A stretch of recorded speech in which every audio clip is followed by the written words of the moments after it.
Want to camp more often, but without spending a fortune or packing your whole garage? Let's make camping easier, cheaper, and way less stressful, with 7 quick tips that'll change the way you hit the road.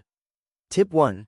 Camp close to home. You don't need to drive across the state to feel like you've gotten away. Find a local campground or state park and ease into it. Go for one night, maybe 2. See what you use, what you didn't, and what you forgot. That way you build your setup around real needs, not guesses. Pack light. If you don't see yourself actually using it, leave it home. If it's a maybe, it's a no, for now. The less you bring, the less you stress. You can always grab missing items nearby. Campground stores are convenient, but they'll charge you triple.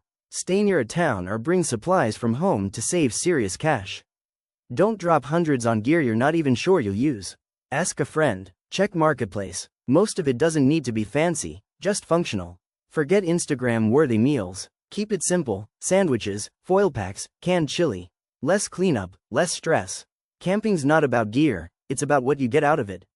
Memories, space to think, and time well spent. The secret? Get started. Go small, go local, and go often. That's how you build confidence and a habit that'll change your weekends for the better. For more real-world camping tips, gear that actually works, and slow living done right, subscribe and follow along. We're just getting started.